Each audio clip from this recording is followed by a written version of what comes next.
come to our program are already very high-achieving women. It's often seen as a gold star in their companies to be nominated for a Smith program.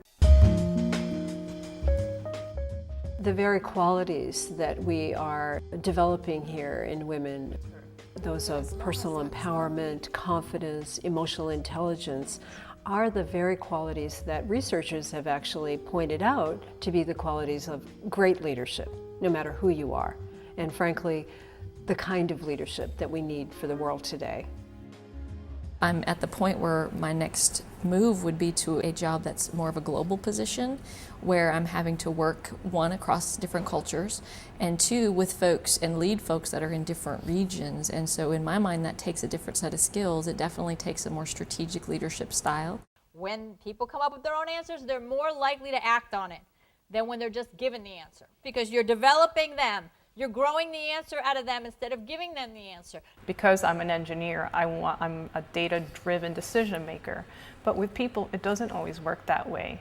And I think Laura's teachings really tried to emphasize the language that needs to be used in order to engage people in a very comfortable way where you could get the answers you want. It's lonely at the top no matter whether you're a man or a woman or where you work. So to just know that there's a safe place where you can be seen for all of who you are, even the parts that may not be as pretty as you would like. I think that's unique to this experience, and women really crave it. I enjoy hearing how women struggle through some of the things that I have to yet struggle through, and taking their wisdom and their knowledge and trying to apply it to my situation, and then being able to say, okay, this could hit off some of the things that I'm not going to run into because I see how these women have overcome that challenge. Nobody taught me how to be a coach or a mentor in engineering school. Nobody taught me how to be a leader. Nobody taught me how to communicate effectively or any of these kind of what I call soft skills. And so that is what we need to focus on.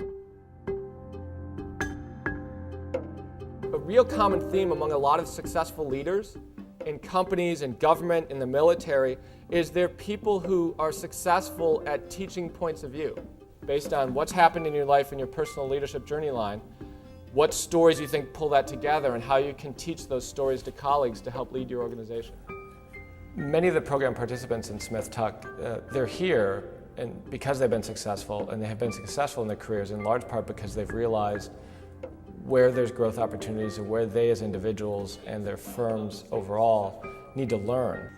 Teaching in our environment, they see something that is almost magical. The women are engaged, they're taking risks, they're stretching themselves.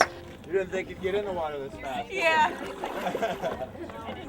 To see people willing to try something that they may not have tried in their own work environment, but willing to do it someplace where they're being stretched, their eyes are wide open. It was a lot of fun, and it does take teamwork. Teamwork, definitely. But we're a good team.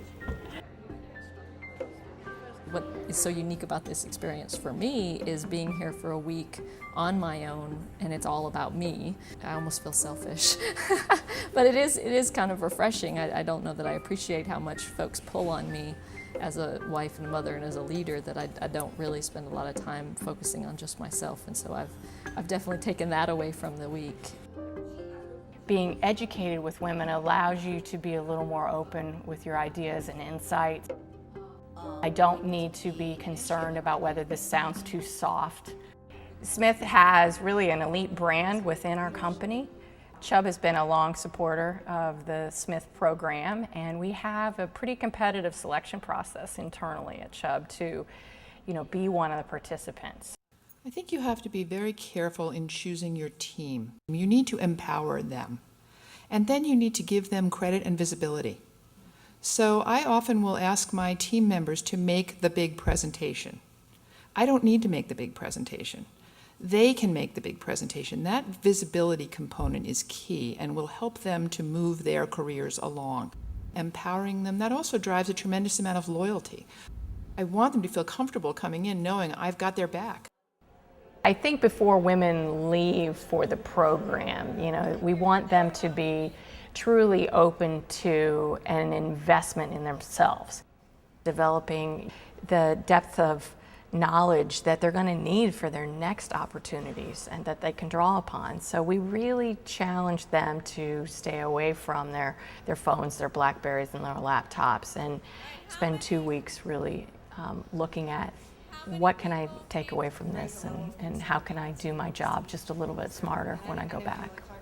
I've realized that to really go to those next levels in the company, I really am going to have to be more visionary, and that's not a skill that I currently see that I have. It's definitely, I see that I have a gap with that, so I'm going to have to take the learnings from this week and become a more futuristic and visionary thinker. Being in an all-women setting allowed us to put our vulnerabilities out in an open space and to feel validated. We are the same. Eventually, we are human beings. We are female. We're wives and we're daughters. I have ideas. I'm a strategic thinker. Before I came here, I felt like I wasn't an implementer. All I had was grand ideas.